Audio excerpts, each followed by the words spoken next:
Good morning everybody. I'm back with the last few shlokas of the Shri Bhagavad Gita. हम 36 और 37 श्लोक पर हैं. हम वृत्ति के बारे में डिस्कशन कर रहे थे. Let's take it forward from there. हे भरतवंशियों में श्रेष्ठ अर्जुन, अब 3 प्रकार के सुख को भी तुम मुझसे सुनो. Imagine happiness is also demarcated, जिसमें अभ्यास से रमण होता है और दुखों का अंत हो जाता है. ऐसा वह परमात्म विषयक बुद्धि की प्रसन्नता से पैदा होने वाला जो सुख संसारिक आसक्ति के कारण आरंभ में विष की तरह और परिणाम में अमृत की तरह होता है, वह सुख सात्विक कहा जाता है. अब आप समझिए ये क्या कह रहे हैं. कह रहे हैं कि जो हैप्पीनेस प्रैक्टिस से आती है. See there is this whole conversation about happiness. सारी दुनिया ये जानना चाहती है कि इंसान खुश कैसे रहे. आजकल पूरे देशों में there ways to measure happiness. I don't know how they do it, but I am sure they have a whole lot of questionnaires that they post to their people. Bhutan में वो क्वेश्चनर भरना पड़ता है सो दैट दे अंडरस्टैंड कि इस country का happiness quotient क्या है. सारी दौड़ खुश रहने के लिए है. In fact my channel also says that we are going towards happiness. तो क्या है ये हैप्पीनेस? सात्विक खुशी कौन सी होती है? कहते हैं पहली बात तो जो अभ्यास से आती है.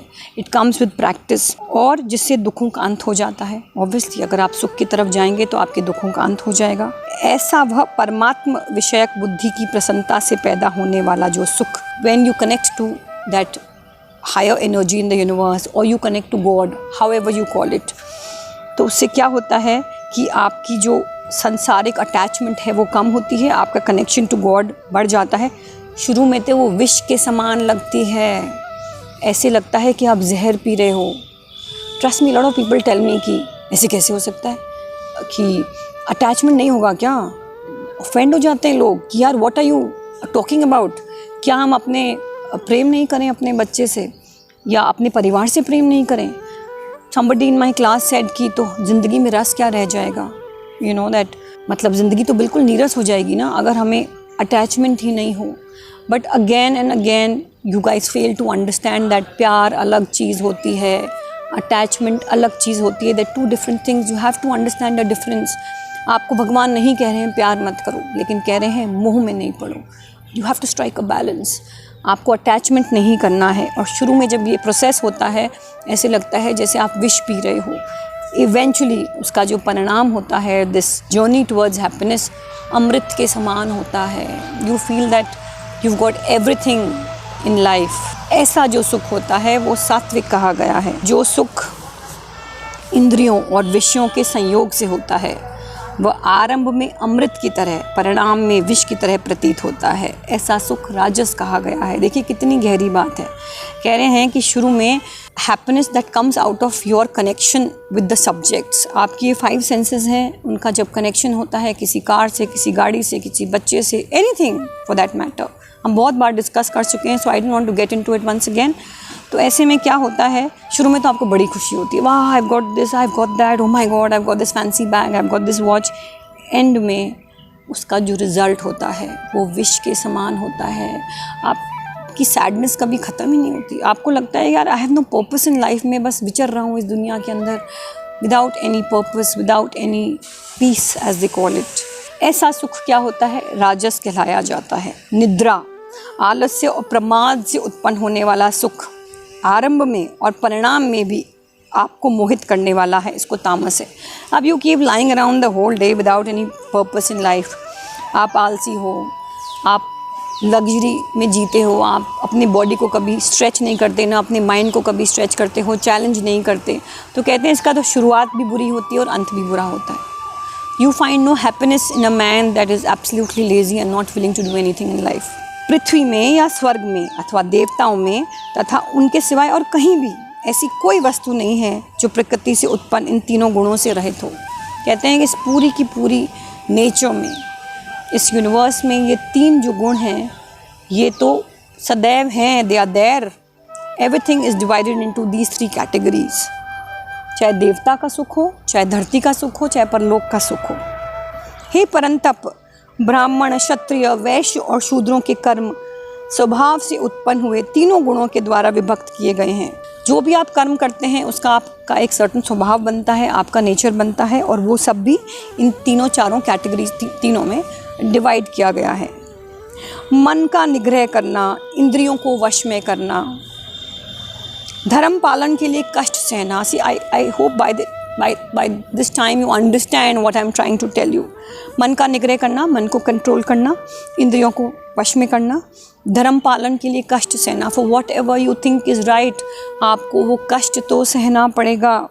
अंदर और बाहर की शुद्धि रखना, दूसरों के अपराध को क्षमा करना, टू बी फॉरगिविंग। शरीर मन आदि में सरलता रखना, to be a simple person. Uncomplicate your life, live simply in your head, in your heart, in every which way. वेद शास्त्र आदि का ज्ञान होना, टू अंडरस्टैंड द स्क्रिप्चर्स। यज्ञ विधि को अनुभव में लाना, केवल ये नहीं कि हम ये यज्ञ विधि हमने सुनी है, हाँ ऐसे होता है ऐसे होता है। You have to get it into practice. और परमात्मा वेद आदि में आस्तिक भाव रखना ही ब्राह्मण का स्वाभाविक कर्म है।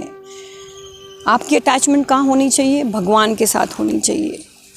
ये सब जो क्वालिटीज़ हैं ये सात्विक हैं, ये एक ब्राह्मण की क्वालिटीज़ हैं। अगर आप में ये सब क्वालिटीज़ हैं तो आप एक ब्राह्मण के समान हो। आपका जो कर्म है वो सात्विक है। शूरवीरता, तेज, धैर्य, प्रजा के संचालन आदि की विशेष चतुरता तथा युद्ध में कभी पीठ न दिखाना, दान करना और शासन करने का भाव क्षत्रिय के स्वाभाविक कर्म है। अब हमारे तो पहले जैसे क्षत्रिय नहीं हैं, but may be man in the defence forces, in the army, in the air force, in the navy, शायद वो लोग इस कैटेगरी में फॉल करते हैं। वो शूरवीर होते हैं, स्ट्रॉन्ग होते हैं, उनमें एक तेज होता है, उनमें धीरज होता है। They know how to conduct, प्रजा को चला। और मे बी अ पॉलिटिशियंस, प्रजा के संचालन की जो विशेष चतुरता है, you know how to rule the country. कभी युद्ध में आप पीठ नहीं दिखाते हो, you there all right come, तो ऐसे जो कर्म जो कर पाते हैं ये लोग क्षत्रियों की कैटेगरी में फॉल करते हैं। दान करना, देखिए डोंट फॉरगेट, यहाँ पे ये नहीं कह रहे हैं कि अगर आप प्रजा को रूल करते हो तो आप दान नहीं करोगे। दान तो बहुत ही इंपॉर्टेंट भाव है, आपने करना ही करना है। तो ऐसे जो कर्म हैं ये क्या कहलाते हैं? एक क्षत्रिय के स्वाभाविक कर्म हैं।